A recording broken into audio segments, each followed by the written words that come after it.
Hello, good afternoon, doctors. Welcome to this webinar on Carbetocin in action. Case studies from Liver, organized by Hetero. As you know, doctor, Hetero has got 25 years of excellence with 36 state-of-art manufacturing facilities.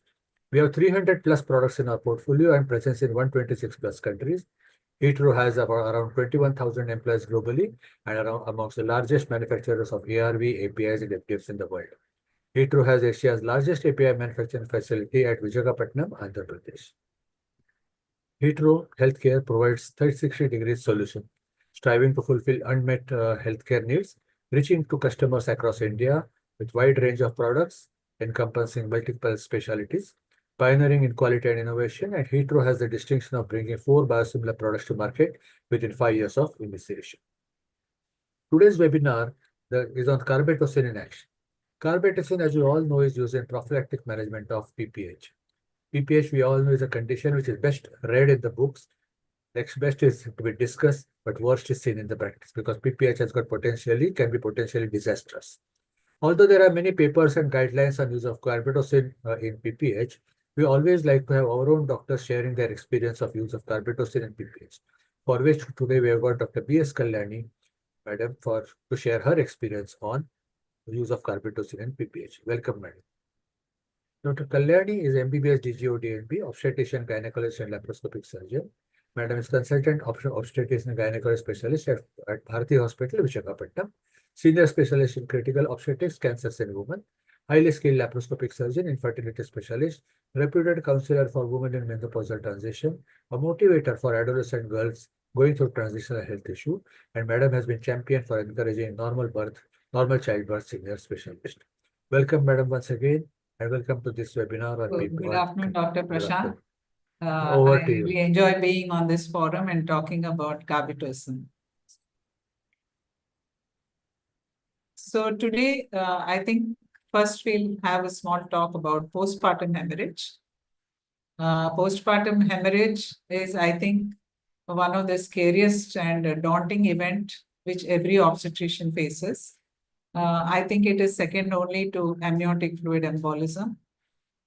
We all know that by definition, PPH is the loss of at least 500 ml of blood following a vaginal delivery or 1000 ml of blood following a C-section. But other than this definition, when we find that the general condition of the patient and the vital signs of the patient have considerably deteriorated, say, for example, if it is an already anemic patient, even if she does not have 500 ml of blood loss, she can decompensate. And if there is a drop in blood pressure or a tachycardia, then that is also defined as a postpartum hemorrhage. So it is unfortunate, but it is quite common. Most of the times we have to be ready for it. No obstetrician should be taken by surprise. We have to be always alert, and we should always have everything in hand to prevent this disaster because it's the life of a young mother. Here we can see the statistics. There are 35% of all maternal deaths are due to PPH. The maternal mortality rate in developing countries was 240 per 100,000 live births compared to 16 in developed countries. We can see that almost 14 million people suffer from PPH. The incidence is as high as 2 to 4% in developing countries. And after C-section, sometimes it is even 6%. This incidence has to be reduced by all of us by being fully armed before each delivery, even if it is not a high-risk delivery. So these are the predisposing factors and the etiology of postpartum hemorrhage. Most of the time, it is due to either atony, that means there's something wrong in the tone of the uterus, or it can be due to any trauma, any injury in the birth canal. Otherwise, it can be due to any retention of tissue, like retention of placenta or abnormal placentation. And the fourth cause is, of course, coagulopathy or failure in clotting. So as soon as the delivery is over and the baby is delivered, Suddenly, if we find more than 500 ml of blood loss or 1000 ml of blood loss in a C-section, then up till that point, there is a compensatory mechanism. You may not find any change in the blood pressure, but the patient can have some symptoms of mild palpitation or dizziness and tachycardia. But once it exceeds 1000 ml, then mild shock, we can see that the blood pressure falls between 80 to 100 systolic, and the patient begins to sweat and has tachycardia. If it is moderate, more than 1500 ml to 2 liters, we see a marked fall in the blood pressure. It may go below 80 millimeters of mercury systolic, and there is already restlessness, pallor, and decreased urine output. Of course, severe PPH, which is more than 2 to 3 liters, massive hemorrhage, will cause a profound fall in the blood pressure. It may go even up to 50 to 70 millimeters of mercury systolic. And already you'll find the patient is collapsed and there is air hunger and anuria. So she has already gone into circulatory collapse.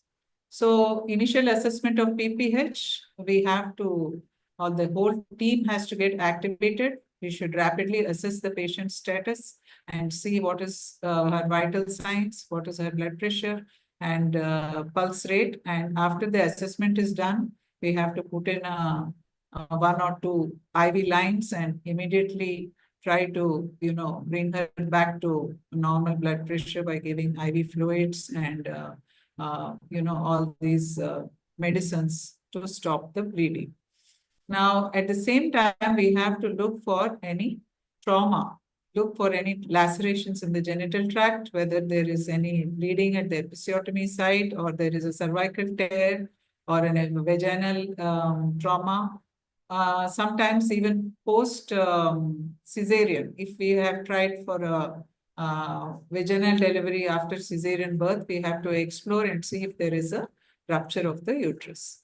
Laboratory assessment, immediately we have to take a blood sample, send it to the lab, check for the hemoglobin, hematocrit, and coagulation profile, and get blood ready for transfusion. So the approach, we are mainly scared about the poor uterine tone. So if there is overdistension of the uterus, or if there is any chronic infections like chorioamnionitis, or if there is any abnormality or distortion in the uterine cavity, or if we have given general anesthesia or any drugs which relax the uterus, these are all predisposing factors, the high-risk cases for postpartum hemorrhage. So in such cases, we have to get ready to give drugs immediately after delivery so that there is no relaxation of the uterus. So physically, we can do massage of the fundus, and if still the patient is still having atonic bleeding, then we have to do a bedside abdominal ultrasound and see if there is any, retained placenta or any rupture or of the uterus or intraperitoneal bleeding. And meanwhile, we have to get her blood work ready and arrange for blood transfusion. And with 2 IV cannulas, we have to dump fluids so that she's hemodynamically stable. At the same time, we have to, check for any traumatic causes, any ruptures, any bleeding from any other part of the genital tract. And surgical treatment, of course, once these things have failed, then we go to the surgical treatment where we have to give, we can do a balloon tamponade, or we can do a V-link suture with uterine artery ligation, or even some uterine artery embolization. If there is any retained tissue, of course, we have to remove the placenta and membranes immediately, and manual removal of the placenta in case of retained whole placenta. And coagulopathies, we have to continue the investigations further and then replace with blood and all the other factors like platelets and fresh frozen plasma. So what is the rationale for development of carbetocin? Now here, oxytocin, of course, is a time-tested drug, but oxytocin has to be continuously given because it has a very small half-life, short half-life. So we have to keep the infusion. And in cases of postpartum hemorrhage, as soon as the oxytocin drip is over, again, we have to keep loading and keep, putting up higher doses of oxytocin. So in the new drug, carbetocin, which is an analog of oxytocin, this is a drug which has a very long half-life. And it is very convenient because it is stable at room temperature. It has a long shelf life. It can be stored at 30 degrees. In a tropical country like ours, we don't need refrigeration. And we can avoid any cold chain storage. And it's provided in a vial, which is preloaded also sometimes, which is very easy for infusion. So the use of a uterotonic agent. So what are all the uterotonics we have available with us? We have oxytocin, we have carbetocin, we have ergometrin, we have symptometrin, which is a combination of ergometrin and oxytocin, and we have, of course, misoprostol. The timing should be at the time of crowning of the baby's head or delivery of the anterior shoulder, and sometimes we can give it at the end of the second stage following delivery of the placenta.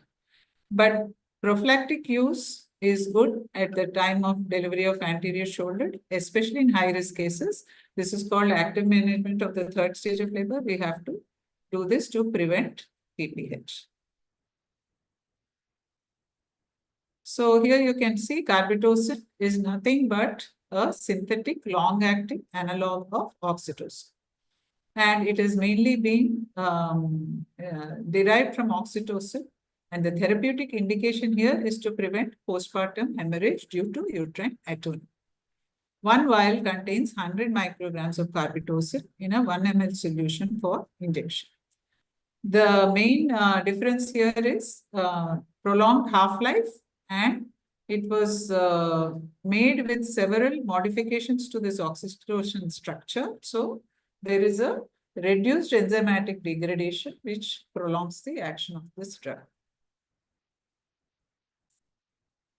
So here you can see there was a champion trial which was conducted, and in this conducted trial by WHO, they have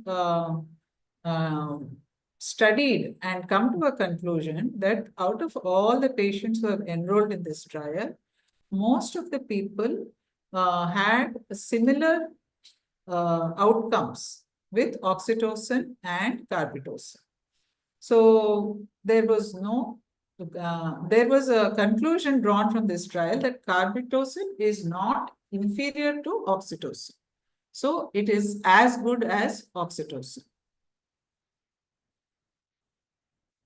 So here you can see, this is the champion trial, which was conducted by WHO.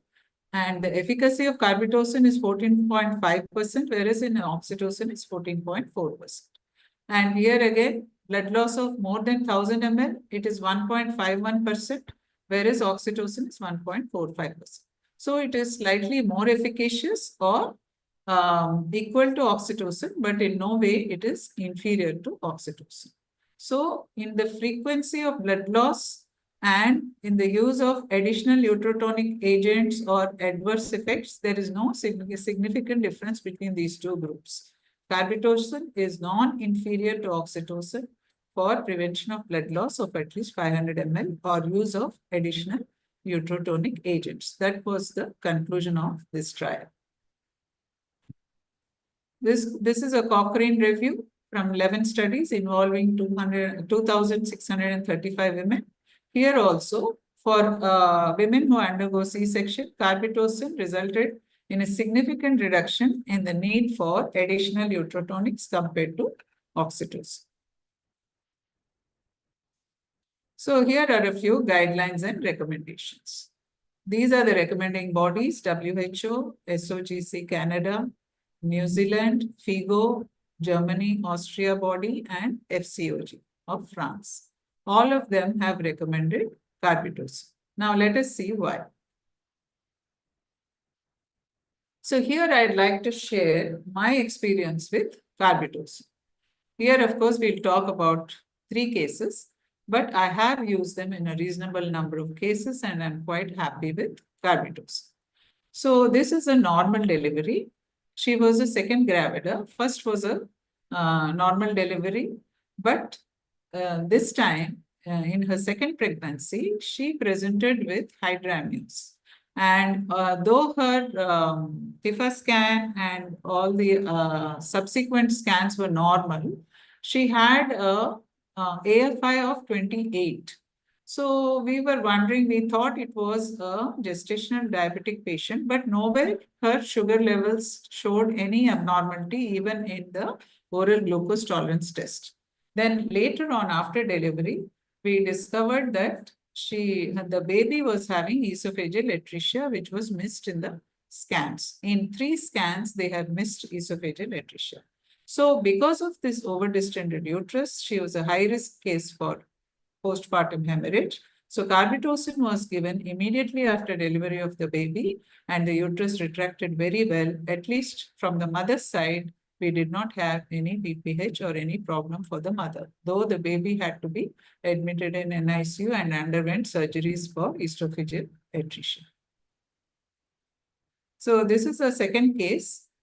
This was a post-cesarean pregnancy.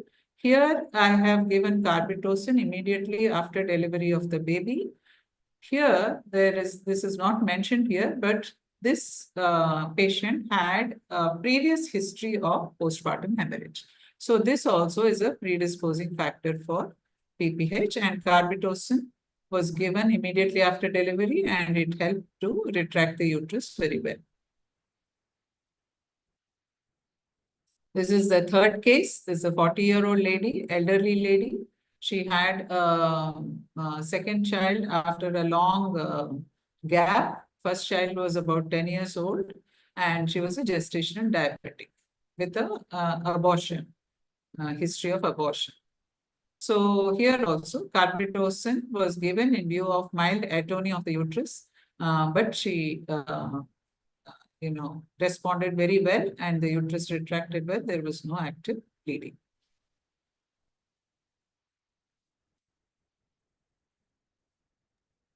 So I'm ready for any questions now from Dr. Prashant. Thank you so much, madam. Thanks for your insights. For how long you have been using Carbetocin? I think maybe about 5 years now. Oh, this is quite some time. And you're quite happy with the drug, obviously. Yeah. Yes, definitely. So which patient profile, doctors, although we say that expect the unexpected, every patient in deliveries has got potential to go into PPH, but which patient profile can doctors expect PPH, anticipate PPH? So again, we go back to the same tone. Wherever there is uterine overdistension, Okay. wherever there is muscle fatigue, that means when there is Prolonged a labor.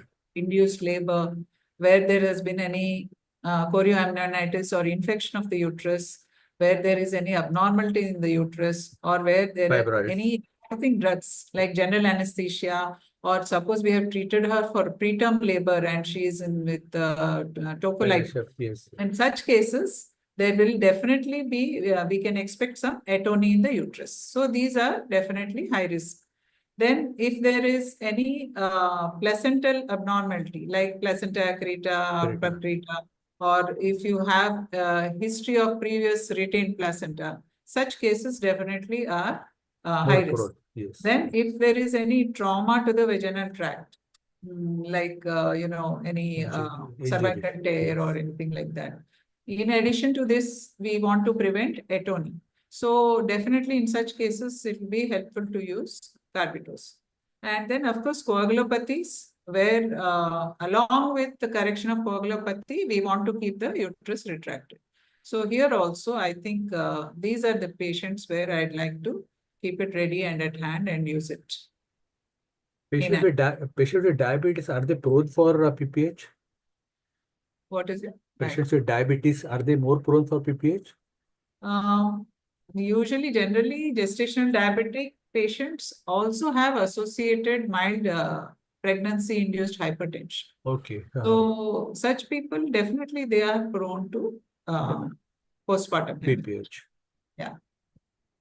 When would you actually prefer carbetocin? I mean, it would be in all high-risk patient, which you have already Yeah, described. in high Yes. risk cases, Yes. in You normal have already deliveries, described it. yeah, generally see, we not only high risk cases, you never know when a patient is going to go for a Yeah, post. yeah, yeah, yeah. And So, bed, if possible, the only limiting factor is that oxytocin is cheaper and that's correct. carbetocin is more expensive.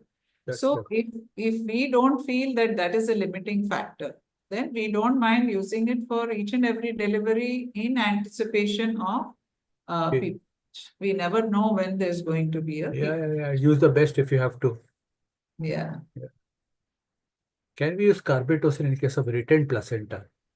So I have never tried it, but I have given oxytocin through the umbilical cord when there is a retained placenta. But all said and done, retained placenta, we have to remove the placenta. That is correct. Oxytocin Yes. alone, I don't think it will suffice. But Manual there are remove, yes. people who said that it helps in the detachment of the separation of the placenta. Placenta. But I don't have any personal Right, experience. right. And in case of Rh negative mothers, Rh negative mothers, see Yeah. here, the issue is that carbetocin is supposed to contract the uterus and very quickly. So we are afraid of any blood. maternal-fetal Yes. blood transfusion and mixing up. So if we have adequately immunized the Rh negative mother by giving her an Anti-D. in pregnancy, Yes, yes. then we can happily go ahead and give carbetocin. Otherwise, if immediately after delivery, we give anti-D also, Anti-D. that is preventive. So we can definitely use. And here, one more factor is that Rh negative woman, if she has a PPH, to get blood transfusions Exactly, becomes yeah. more difficult. So we have to balance, Correct. a small problem we have to take care of and go ahead and give her the injection. This And is periphery, it will be a disaster to get a blood this type. Yeah, that's yeah, it, right? impossible. So, Can a doctor use carbetocin for prevention if oxytocin is, most of us use oxytocin for labor induction. Can a yes, doctor use, yes, yes, we definitely, belonging to the same class, it can be used. yes. In which case, now in 5 years you have been using carbetocin, you generally prefer IV route or IM route? See, actually, in the operation theater, whenever we do a C-section, Yeah, we give it by the IV route IV, because it has to be given over a period of 1 minute, 1 slow. minute. Correct. And the injection is just 1 ml. Correct. So to give an injection of 1 ml over 1 minute, one person has to be designated for that. Absolutely, absolutely. So if the anesthetist is there and a nurse is there, definitely IV route is preferred. Perfect. But in a normal delivery, suppose I don't have people around me who are hands free to give it over a period of 1 minute. I don't want them to just push it IV. No. Then I may go for a IM route. IM. That's it. And IV route obviously will have faster onset of action than IM route. Yeah. If a patient is not responding adequately with carbetocin, what additional uterotonics you will use? So Have you experienced this, by the way, anytime patient has not responded adequately to carbetocin? I think only one case where there were multiple fibroids were removed for that. So she didn't have adequate myometry actually. Correct. She had, we removed 56 fibroids. My God. When she was infertile. 56. I mean, large and small. Yeah, she had so many fibroids. Then she got pregnant. Then she delivered. And then because there are so many fibrous tissue, removed, yes. uterine muscle was. So in such a case, carbetocin didn't work. Then we had to give oxytocin. Then we had to give methyl ergometrin. Then we had to Carboprost, give everything. misoprostol, carboprast, and finally we had to go for a hysterectomy after we tried all surgical procedures. I mean, it's an emergency. You would try everything, all measures. That is the only case where carbetocin was not worked. But I think the reasons are something else. Correct. Because carbetocin also has to have receptors in the uterine muscle. Absolutely. And when sometimes So there is uterine muscle only in that patient. I mean, with so many fibroids, what would happen? I mean, that's the logical end. Yeah. What are the advantages of carbetocin over oxytocin? I mean, one thing is that cold chain. In our country, cold chain is a big. So many a times, when we have used oxytocin and it has failed in the past, we have realized it is due to not Cold maintaining chain. the temperature. Because then in the next case, when we see we have used it from the properly controlled temperature cold chain, then the same batch that is effective. So definitely cold chain was very important in oxytocin. So that problem is not there with carbetocin. And carbetocin, you don't have to keep repeating it. So suppose there is a patient with a cardiovascular compromise, and you don't want to load them up with IV fluids like eclampsia, pre-eclampsia. Correct. Eclampsia, they say carbetocin is contraindicated. But I'm talking about pre-eclamptic patient, hypertensive patient, where you don't want to do a fluid overload. Then definitely carbetocin is very useful because it's a single dose, and within 2 minutes, the uterus really contracts well. Yeah. And madam, have you seen this ADH type of effects with oxytocin? How commonly have you seen fluid retention with oxytocin? Mainly in severe PET patients. One or two, couple of them I have seen. Yeah. Especially if we have to developing pulmonary edema, then we have to go for Lasix and then diuretics. Especially if it is used for a longer time. Yes. And advantage of carbetocin over misoprostol, carboprost?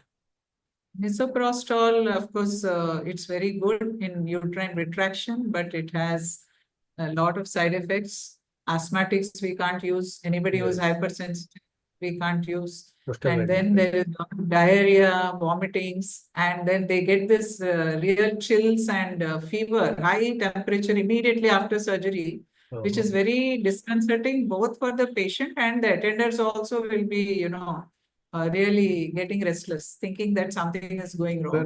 Correct. So that is a little bit of side effect is not at all welcome. I mean, they're golden moments. Same problem. Methyl ergometrin, of course, nowadays we are not using it much because of the vasoconstriction, high blood pressure. Blood pressure sometimes it causes, We have had a couple of cases in Visakhapatnam where they have intracerebral events and all because of methogens. After that, I think most of the people in Vizag, they had stopped using methyl ergometrin, except in very rare cases, once in a while. During my time, this was the only drug we had other than oxytocin. Yeah, it is a very good drug. But then because it really contracts the uterus well. Especially the lower segment, I suppose. Even if in 1,000 mothers you get one patient with some real serious problem. And when you have a safer alternative, why you will use it? No? I mean, it's always like that. That is one thing. And side effects, the doctor will be blamed for that. That is one thing. Should carbetocin be kept as a reserve drug? Because leaving aside the cost, or should be used as a first line? Yeah. So right now I'm thinking it should be used as a first line drug. And you have been using it as a first line. It will solve so many problems. But the only thing is there is a little bit of restraint regarding the cost factor. When oxytocin is much cheaper and carbetocin is a little expensive, once in a while we may have to think about the patient. That's all. But I prefer to use it as a first line. Correct. How would you compare adverse effect, contraindication of carbetocin? I mean, we have answered this question generally for carbetocin. Carbetocin over oxytocin, I think both of them are. Carbetocin, in fact, vomiting, nausea, all these side effects of oxytocin, this is slightly lesser in carbetocin. And your one-liner, they have, you say? Your one-liner on carbetocin, conclusion on carbetocin. So conclusion, carbetocin is a very good analog of oxytocin. We've been very, very happy with oxytocin so many years. Now we've got an elder brother of oxytocin in a sense. So the advantage is, suppose you are in a low resource setting where you don't have a refrigerator, or your people are not very careful about, the pharmacy is not careful about monitoring the temperatures and all. And you can have a shock if that oxytocin doesn't work. So in such settings, carbetocin, of course, is very happy because it is very heat stable. And 30 degrees is quite fine temperature. Power outage in our country is also very common. Yeah. And of course, the very fast acting and single dose. All these things. And it has quite a good safety profile. I mean, side effects wise, I have not seen any side effects of carbetocin so far, touch wood. But this is my experience with carbetocin. Thank you so much, madam. Thank you. It was a wonderful session. The insights really matter. And one case you described when the lady has so many fibroids, you cannot expect any drug to act in such situation. I mean, Yeah, yeah, yeah, that's true. yes. Thank you so much. Thanks for taking time and sharing your Okay, then. experience. Thanks all the audience Thank you. It who was took my time. pleasure. Yes. Yeah. Thanks all the audience who took time from the scheduled and attended this. Thanks marketing team Hitro for conceptualizing this program. Thank you field people for coordination, and thanks IT team for your backup support, because otherwise it would not have been possible. Thanks all of you. Wish you a very good afternoon. Signing off. Thanks, madam, once again. Thank you. You Thank can you. sign off, madam. Yes, log on. Thanks, Jayant.